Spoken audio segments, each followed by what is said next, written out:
Se plantea muchas veces aquello de las miradas contrapuestas, la disputa cultural, el plebeyismo cultural frente a una especie de aristocratismo de la cultura.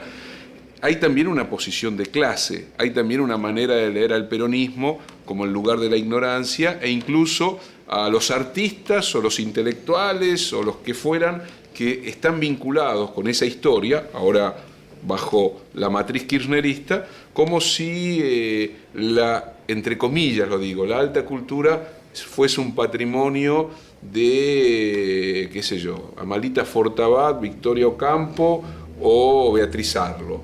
Y el resto es el lugar de la barbarie, la cumbia villera, la evita descamisada, ¿no? Si pensamos, por ejemplo, un emblema cultural para el suplemento de cultura de la nación, si se quiere, ¿no? ¿Cuál sería nuestro emblema cultural? Tal vez muchos dirían el Teatro Colón sería nuestro emblema cultural. Una cosa muy extraña, ¿no? Como emblema cultural de una nación. Y si uno va a Brasil, a nadie se le ocurriría la ópera de Río, que fuera el emblema cultural de Brasil. Tal vez la mayoría de los brasileños dirían el carnaval carioca como emblema cultural. Sí, sí. Algo que para nosotros sería intolerable, porque es como decir, bueno, la cumbia villera es la emblema cultural. O la burla. Y, eso es nuestro, y ahí están nuestros grandes problemas, ¿no? Porque para nosotros civilización y barbarie es una consigna que sigue activada, cuando se desactivó hace mucho tiempo, para él nunca estuvo activada en el resto de Latinoamérica. En México no quiere decir nada, no es una consigna. Pero a nosotros nos ha marcado. Y el peronismo está en el centro, claro, de esa disputa. Y el peronismo creo que tiene la tarea de subsanar eso, ¿no? De hacer la costura, ¿no? De ir de la civilización a la barbarie y viceversa, y hacer una costura definitiva. Creo que esa es una de las grandes tareas del peronismo. Creo que Cristina lo hace cuando en el Salón de las Mujeres, y lo dijo ella, no sé si públicamente o en una rueda de gente que lo escuchaba, cuando inauguró el Salón de las Mujeres, puso a Perón en un lugar y justo enfrente la puso a Victoria Ocampo, sí, en una muy bonita foto también, ¿no? Una mujer, por otro lado, muy interesante, Victoria Ocampo. Absolutamente. Y tuvo ese cuidado, ¿no? Y creo que ahí es donde está siendo parte de esa costura, digamos, eso que ella reconocía. Por otro lado, Cristina ahí en un comentario dijo que no sabía si hubiera sido un gobierno de un signo totalmente opuesto, si hubieran puesto a Eva Perón en ese salón. Sí, me acuerdo. En esa condición. Sí. Digamos, le generaba sus dudas. Yo también tengo mis dudas en ese sentido. Sí, o si otro peronismo lo hubiera hecho con Victoria Ocampo, ¿no? Con Victoria Ocampo, exactamente.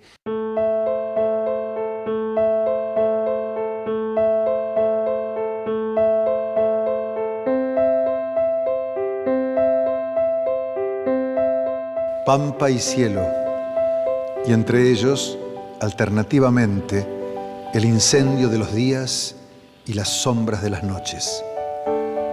Y flotando a la deriva, en esta atmósfera de dos infinitos, una partícula animada y silente, pero con el silencio que precede al grito, al clamor, al canto, con ese grávido silencio que engendra al verbo. Y en términos de lo que pensamos como cultura, ¿qué pasó? ¿Hay algo que vale la pena? ¿Algo se ha movido?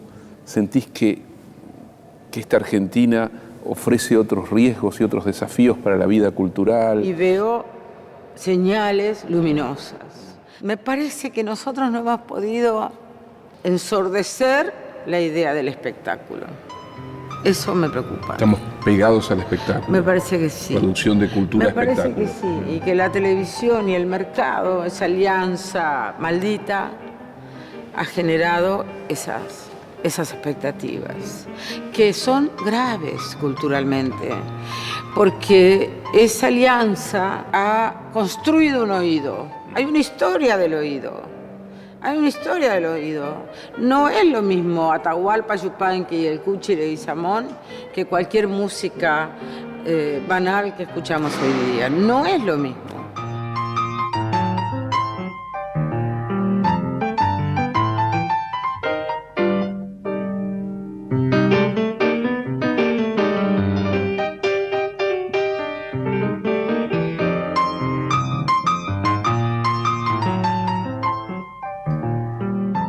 Yo creo que hay una especie de interés muy fuerte por la historia a partir del año 2001, con la crisis terminal de la Argentina, cuando Argentina toca fondo y donde la gente empieza a preguntarse por las causas mediatas, no las inmediatas. Esto no puede ser producto de algo inmediato, no solamente de los funestos 90, sino que esto viene de antes. Y ahí hay un reverdecer de la historia, no de todas las historias, sino de la historia que cuestiona, la historia que trata de sacar a la luz cosas que nos han ocultado. ¿En qué ha cambiado nuestra percepción del pasado argentino en estos 10 años? Con una gran autenticidad, Néstor pone el pasado no saldado, lo pone, en realidad sería un presente, en realidad no es que trabajó el pasado, sino que dijo, esto que lo tiramos abajo de la alfombra o que lo quisimos reprimir, esta impunidad la puso en acción y entonces produjo uno de los tantos ejes poderosos de esta transformación. Somos un pueblo que rescatamos la memoria. Y esto también, y vos sabés cómo es, rescatar la memoria significa una proyección de futuro. Para mí tiene mucho que ver con esa militancia de la juventud, que captó intuitivamente esto. Entonces me parece que hay un logro tremendo. Y no me refiero solamente a este pasado doloroso, cruel del golpe, sino también al revisionismo como tal.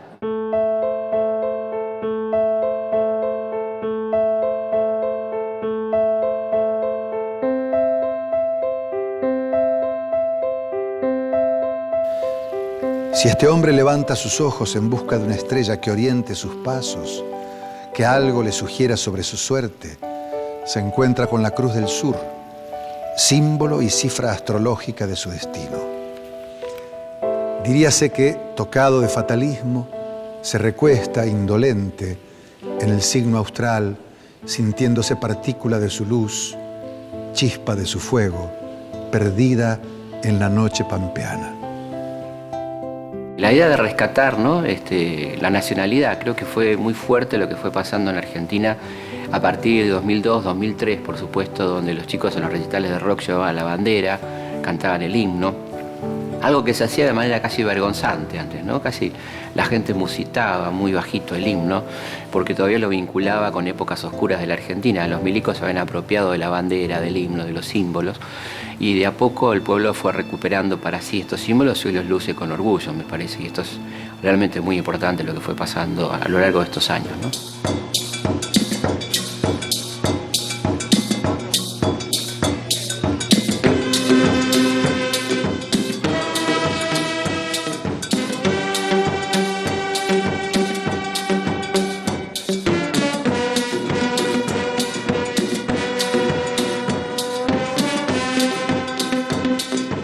Creo que empezó a reconstruirse un tejido social donde el pueblo empezó a tener sentido, ¿no? El sujeto pueblo empieza a tener sentido, una palabra que también le huían mucho y le huyen todavía algunos cientistas sociales o algunos historiadores, pero para mí es una palabra que tiene absoluto sentido, ¿no? Es decir, es el conjunto de la población que va tomando conciencia de sí mismo, podríamos definirlo de alguna manera así, eso es el pueblo, ¿no?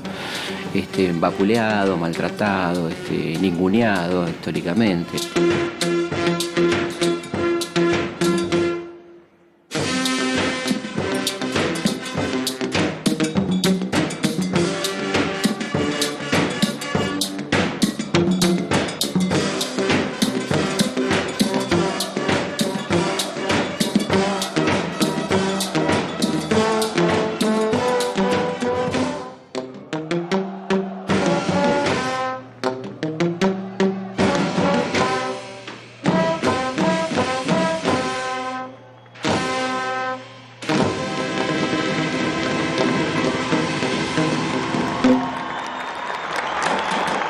Lo que sucedió en el Bicentenario como gran acontecimiento cultural es que la cultura puso en discusión determinadas palabras, determinadas relaciones, y el pueblo, los millones que acompañaron esos festejos, lo hicieron propios.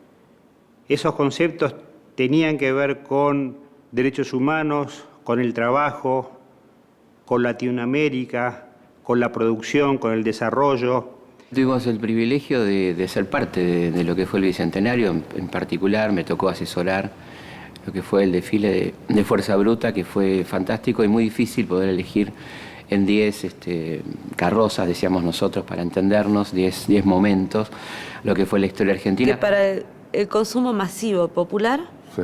tiene que generarse instancias que sean de la mejor calidad escenográfica, estética, formal, tecnológica. Digamos, me parece que eso fue la experiencia del Bicentenario, gran experiencia que me parece que a muchos nos sorprendió. Absolutamente. Nos sorprendió tanto por la propuesta como por la recepción. A veces la realidad nos sorprende. Pocos imaginaban, días o semanas previas al 25 de mayo del 2010, lo que efectivamente iba a ocurrir en las calles del centro de la ciudad de Buenos Aires. De manera inesperada, una multitud, venida de todas partes, se encontró de otro modo con su propia historia. Miró de otra manera los 200 años transcurridos desde aquel momento en que algunos pocos hombres avanzaron hacia la independencia del país. Entre aquel 25 de mayo de 1810 y este 25 de mayo del 2010, se produjo una suerte de comunicación secreta, subterránea, que de repente afloró en el interior de una multitud que se sintió de nuevo profundamente arraigada con la patria de la infancia, de la pertenencia, de la amistad, de la fraternidad, de un país más justo. Como el pasado está delante, entonces no hay forma de evitarlo, porque tropezamos con él como una piedra en el camino, cuando creíamos que ese lugar que estaba allá lejos y hace tiempo se había olvidado o se había terminado o se había cerrado en nuestros corazones.